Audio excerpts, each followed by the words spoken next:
Mr. Speaker, I rise today with humility and resolve as the Parliamentary Secretary in this Honourable House to contribute to the debate on Budget 2026. I do so fully conscious of the weight of public office, but deeply committed to the people of Guyana. Budget 2026, aptly themed Putting People First, is far more than a financial document. It is a blueprint for dignity, as together we, the people of Guyana, chart the path forward for our nation's prosperity. Mr. Speaker, it behooves me, therefore, to commend the Honourable Member, Dr. A.K. Singh, Senior Minister within the Office of the President with responsibility for finance, and his able team of committed professionals who have dedicated their time and effort toward the articulation of the vision of this administration to prioritize the interests of the Guyanese people in this Budget 2026. It is unfortunate, Mr. Speaker, that there are members of the opposite bench of this august House who, despite receiving talking points for budget debate and guidance and estimate process, have chosen to demonstrate a wanton disregard for the people of this country. Mr. Speaker, when the Honourable Member Natasha Singh Lewis can stand in this House and declare that the NBS is an inconsequential financial institution, it becomes evident that adequate and affordable housing for the people of Guyana is not a priority for the members of the opposition. It is unacceptable, and I'm appalled that an honourable member would reduce the New Building Society to inconsequence on the basis of a personal account matter, when this institution has helped thousands of Guyanese secure homes, lowered mortgage burdens, and expanded real access to home ownership. The value of the NBS is measured not by one individual's grievance, Mr. Speaker, but by its proven role in strengthening household stability and advancing home ownership for the people of Guyana. It is limpid that in the heart and mind of this honourable member, home ownership should not be made affordable for the Guyanese people, because to her, perhaps, Mr. Speaker, the people are inconsequential. That's right. Mr. Speaker, an exciting future beckons for all Guyanese, for which Budget 2026 sets the tone. Putting people first. It is evident in the strategic choices this government has made across housing, education, healthcare, and infrastructure. It ensures that Guyana's historic growth is not a distant headline, but a tangible reality felt in the classrooms and felt in the kitchens of every Guyanese family. Mr. Speaker, while this may be my first contribution, and it is, as a sitting member of Parliament, it is not my first experience in the arena of public service. I come from a village on the west coast of Demerara named Iflat. As an Afro-Guyanese woman, deeply proud of my heritage, I walk with my ashe. I was shaped by a community that understands struggle, values perseverance, and demands dignity. For many years, Mr. Speaker, I served in politics with conviction.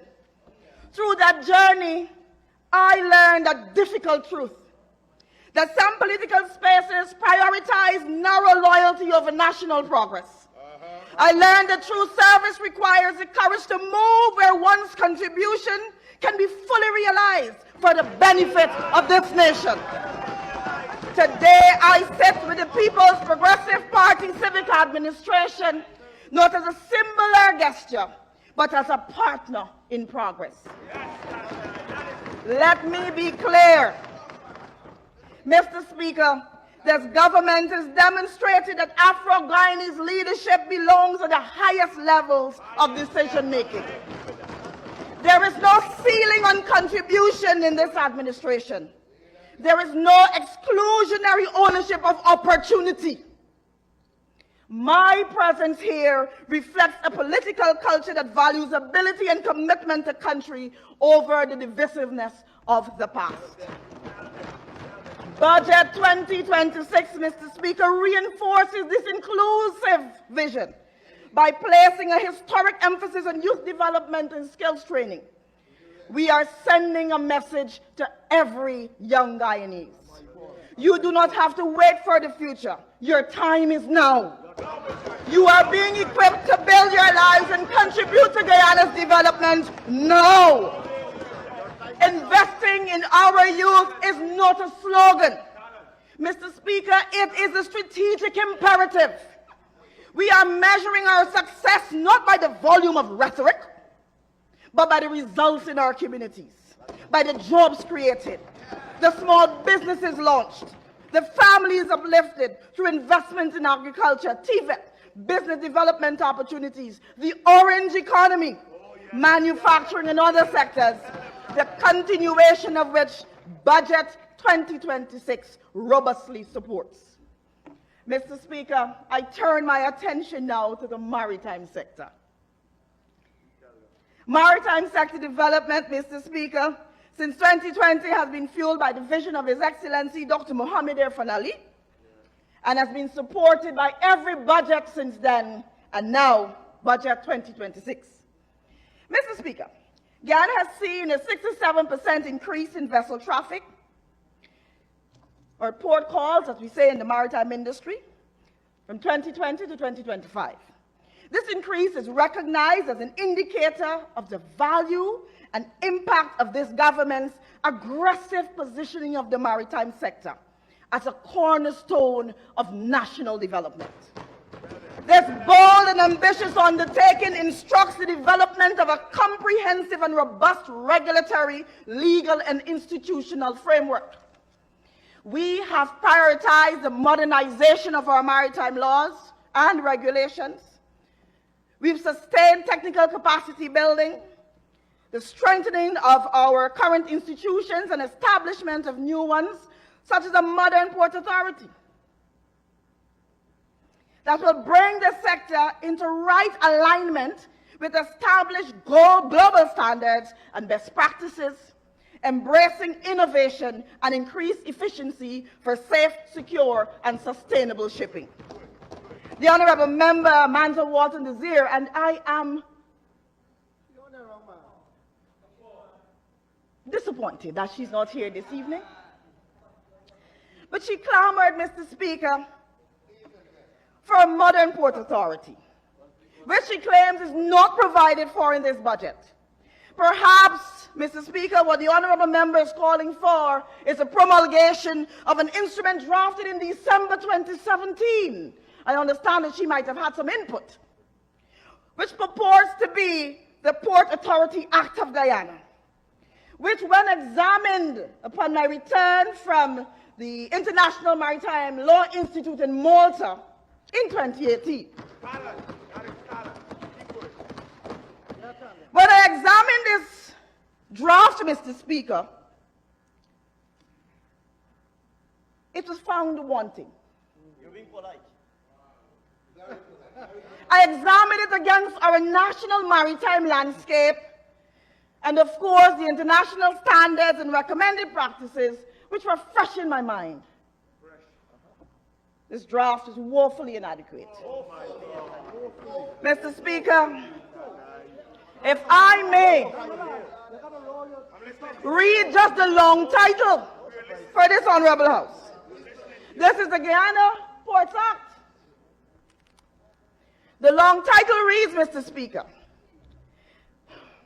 an act of Parliament to provide for the establishment of an authority to be known as the Guyana Ports Authority, for the transfer to the authority of the undertakings within Guyana of the Transport and Harbors Department, for the functions of the authority and for purposes connected therewith.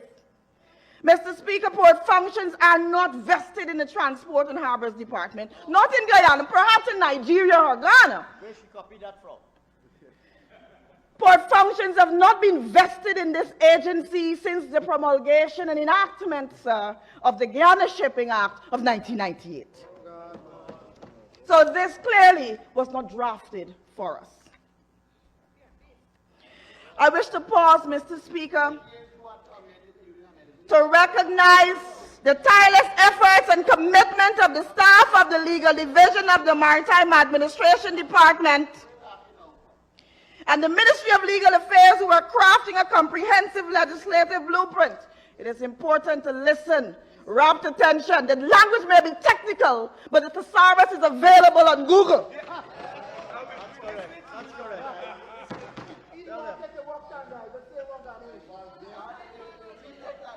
Commitment of the Legal Division of the Maritime Administration Department, Mr. Speaker, and the Ministry of Legal Affairs, who are crafting a comprehensive legislative blueprint, including a modern Port Authority Act that will reflect acceptable global standards of operation, oversight, and regulation.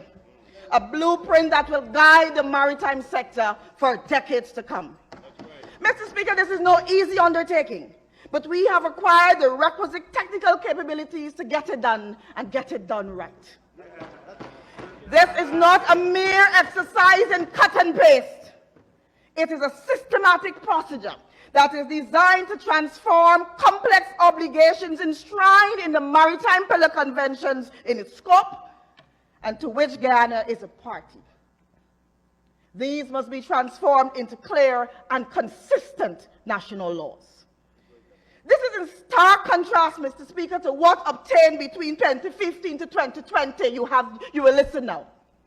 What pervaded, sir, was an attitude of contempt for the sector, evidenced by the failure to align the MARAD to effectively function in its role as a principal regulator of maritime activities. That contempt wasn't confined to maritime. And a refusal to configure an administrative infrastructure that contemplated the network of public sector agencies and private sector stakeholders with individual and shared responsibilities for various segments, directly and indirectly relative to the conduct of maritime affairs. I was also there in 2020 running the Region 3 campaign, gaining 25% increase in votes, a seat you occupied, Honorable Member, that you failed to retain at the last elections. That is why you are there among the 12, and you keep wondering every time you look at each other, is it me, Jesus?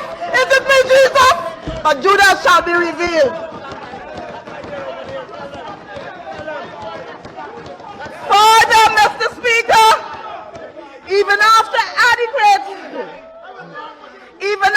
adequate notification from the International Maritime Organization that mandatory audit amendments to the IMO treaty would enter into force in January 1, 2016, and that Guyana would be subject to this audit scheme in 2018, the APNU AFC government, clearly callous in their administration of the sector, as with everything else, failed to implement the requirements for verification of compliance.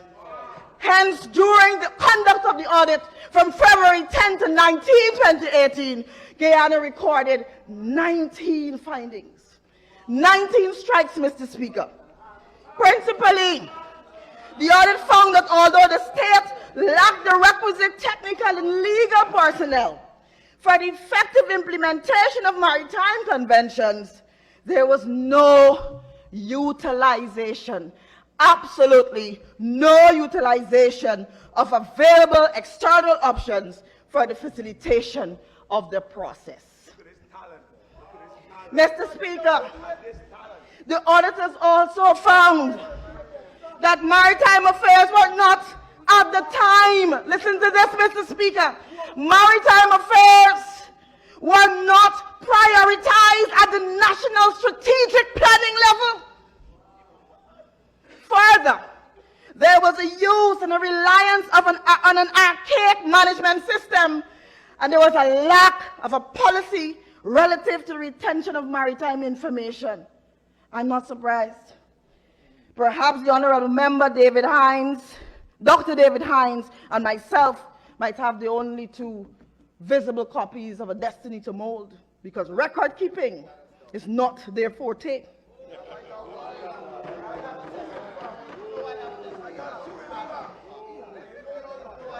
Thank you. Mr. Speaker,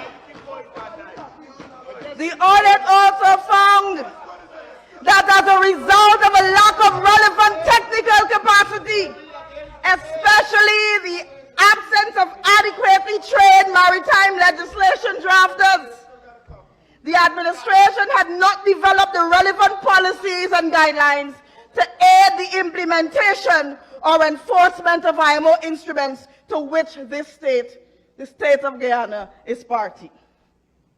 Consequently, the implementation mechanism to enable the effective discharge of the administration's responsibilities and obligations was incomplete. Mr. Speaker, let me tell you what the audit also found. There was no effective mechanism as stipulated by the international organizations, the IMO, the IHO, and the WMO, to ensure that messages related to the safety of navigation were made readily available. Mr. Speaker, we come to 2020. From the onset of his first term as President, His Excellency Dr. Irfaan Ali has prioritized the transformation and modernization of the maritime sector. Thereupon, for the enhancement of navigational safety and efficiency for maritime, we have embarked on an aggressive program to construct over 30 navigation markers along the Essequibo River and key navigational aids in the Demerara River, and you will catch feelings for Irfaan, and he not catch feelings for himself.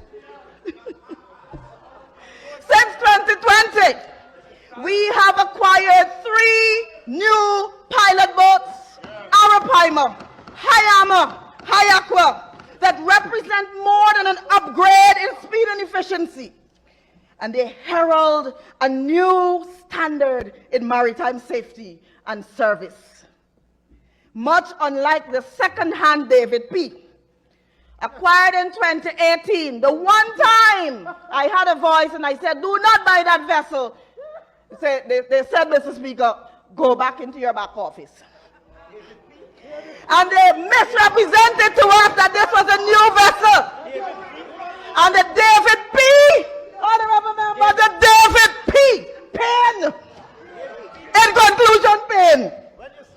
The David P. was not fully operational due to mechanical issues. We fixed it because we did not want for taxpayers' dollars to be wasted. Honorable member, you have 5 minutes to Thank you, Mr. Speaker. conclude. These newly built vessels are part of the government's plan. These newly built vessels, Mr. Speaker, are part of the government's plans to modernize MARAD's fleet, which will soon be expanded to include a modern hydrographic survey vessel and a specialized vessel designed to maintain, deploy, and replace navigational buoys and beacons. Mr. Speaker, we are building and will soon operationalize in order to fulfill our responsibilities under the National Search and Rescue Plan, a Maritime Rescue Coordination Center in 2026. We not only boast of marine asset acquisition, we have improved technical and administrative capacities within MARAD, appointed a registrar of ships and a registrar of seafarers in compliance with the Shipping Act of '98, both of whom are World Maritime University trained. Our hydrographic unit, we have improved the quality of staff by training them, not replacing them, in applied and exploration geology, marine cartography, and category B hydrographic surveying. We have a port administrator, a marine environment compliance officer, a port engineer, all trained at the World Maritime University. And we have within our arsenal lawyers trained to transform maritime conventions into national laws, all trained by Emily Malta. Mr. Speaker, we have assigned, in fact, we have designated a representative, a prominent rep to the IMO, and we have several focal points for various technical areas across the sector. And we will continue to build our maritime capacity and infrastructure so that when we have that follow-up audit, Mr. Speaker, we will register 19 stars. Mr. Speaker, let me also tell you, all of our investments have not gone unnoticed. The Caribbean has recognized, the IMO has recognized Guyana as a critical maritime state, and this year we will host for the first time 2 major regional maritime conferences, the 31st meeting of the Caribbean Port State Control Conference and the 5th regional meeting of the heads and directors of maritime agencies. Mr. Speaker, I wish to conclude. Guyana's prosperity must be as resilient as its people. This budget manages our resources with a steady hand, ensuring our growth is shared fairly and protected against global uncertainty, the LCDS. To the youth of Guyana, I now speak to you directly. Your potential is our greatest national asset. This government has chosen to invest in you deliberately. And to the people of Guyana, my people, representation matters most when it leads to results. When we create space for diverse voices, our one Guyana becomes an unbreakable reality. I am proud, Mr. Speaker, to serve in a government focused on national unity and responsible leadership. If I may paraphrase, Mr. Speaker, the wise words of Kirk Roden, popularly known as Da Vinci, on behalf of the Guyanese people, who this government will continue to prioritize, and say to the honorable members on the opposite side of this House, who boldly and vociferously stand against this government, determination and efforts to put people first. You are go vex, you know we bless. You see the success. You see the shirt, you see the pants, but we not done press. Mr. Speaker, I commend Budget 2026 to this honorable House. I thank you.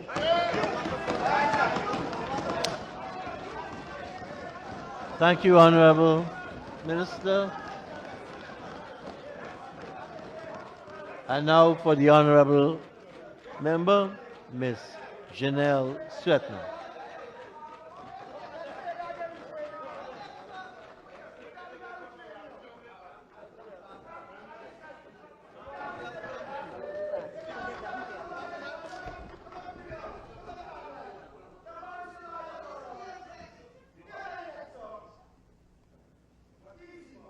Good evening.